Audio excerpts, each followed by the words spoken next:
আমি হনু এই নওগাঁ জেলার চেয়ারম্যান শফিক, কিন্তু এই ক্যাশু মাস্তানের জন্য আমার আর অবৈধ ব্যবসা করা হয় না।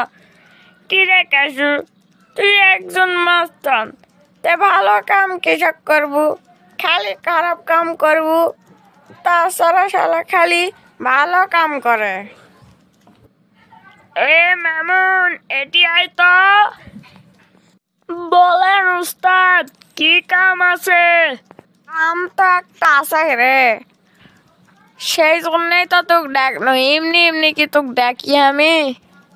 তা কি কাম উস্তাদ? তবে শুন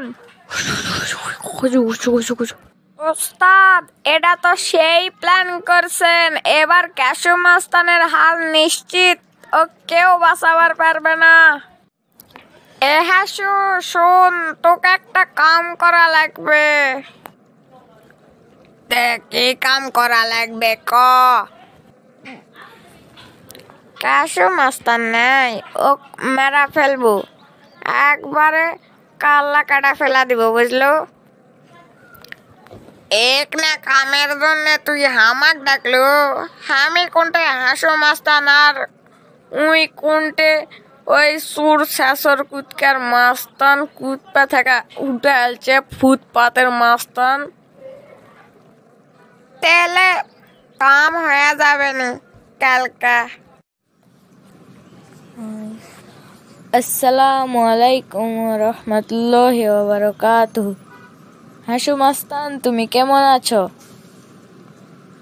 ওয়ালাইকুম আসসালাম, আমি তো ভালো আছি, কিন্তু তোমার এখন কি হবে কাশু মাস্তান? তোমাকে তো আমি মেরেই ফেলবো, কারণ তুমি আমার বসের কাছে বাধা দাও।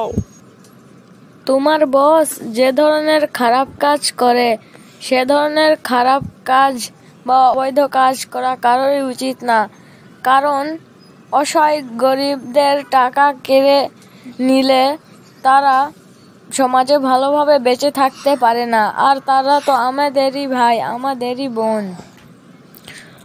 আমি আগে এভাবে ভেবে দেখিনি, তাহলে আমাকে ক্ষমা করে দাও ভাই, আমার ভুল হয়ে গেছে।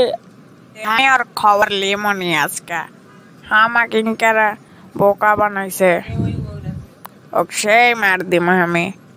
ওরা এটাও হার হাড্ডি আসতো তো মনে ভাই, তুমি যাও এখন লাও। তেলান, আমি এখন বাড়ি যাবো, যায়া না রেস্ট করি।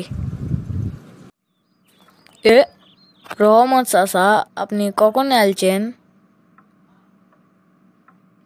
আমি তো মেলাক্ষণ আগে আলছি বাবা, তোমাক দিয়ে একটা কাম করে লিবে। তা কি কাম রহমত চাচা? তা কাম তো একটা আছে রে বাবা, আমার মাদ্রাসা আছে তো সেটা জানিনি, সেই মাদ্রাসা একটা বিজ্ঞান শিক্ষক দরকার ছিল। তা আমি কি করবো চাচা? তুমি তো অনেক কিছুই জানিন, তুমি উপর লেভেল পর্যন্ত পড়েছেন, তুমি কি এই বিষয়ে একটা ভাইবা লওয়া পারবেন বাবা? হ চাচা, আমি ভাইবাটা তো লওয়া পারমু। আচ্ছা, তাহলে কালকে আমাদের মাদ্রাসায় চলে এসো বাবা ভাইবা নিতে। আচ্ছা চাচা, যামুনি তাহলে।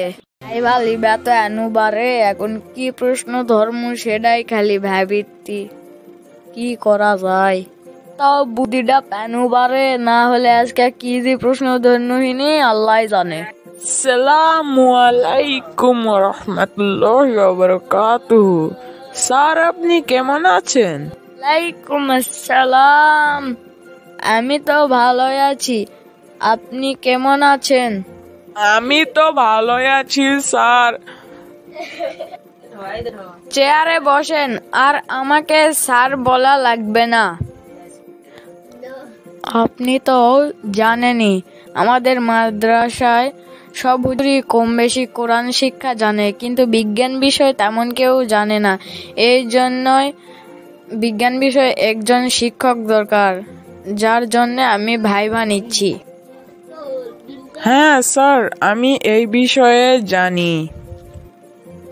তা আমি শুধু আপনাকে একটা প্রশ্নই ধরব। আপনি প্রশ্ন ধরেন স্যার। কোরআনে বলা আছে যে জান্নাত নাকি আমাদের পৃথিবী থেকে 10 গুণ বড় হবে, তা এটা কিভাবে সম্ভব? বিজ্ঞানের ভাষায় এটিকে বুঝিয়ে দিন। স্যার, মহান রব্বুল আলামিন আল্লাহ তাআলা চাইলে সবই করতে পারেন, তাই এটাও সম্ভব। এরকম উত্তর তো প্রায় সব হুজুরেরাই দিয়ে থাকে, তো আপনার উত্তরও ঠিকঠাকই আছে। তা আপনি এখন যান। আসসালামু আলাইকুম ওয়া রাহমাতুল্লাহি ওয়া বারাকাতুহু। স্যার, আপনি কেমন আছেন? আসেন আসেন, চেয়ারে বসেন। আপনিও বোধহয় ভাইবা দিতে এসেছেন। আপনাকেও আমি শুধু একটাই প্রশ্ন করব, আগের জনের মতোই। প্রশ্ন করেন স্যার। তাহলে শোনেন, হাদিসে বলা আছে যে জান্নাত নাকি আমাদের পৃথিবী থেকে 10 গুণ বড় হবে। এই প্রশ্নটা যদি ছাত্রছাত্রীরা আপনাদের করে, তাহলে আপনি বিজ্ঞানের ভাষায় কিভাবে উত্তর দিবেন সেটা আমাকে বুঝিয়ে বলেন। আলো প্রতি সেকেন্ডে আমাদের পৃথিবীকে প্রায় 3 বার ঘুরে আসতে পারে। ওই আলোয় আবার আমাদের মিল্কি ওয়ে গ্যালাক্সিকে একবার ঘুরতে সময় লাগে প্রায় 1 লাখ বছর।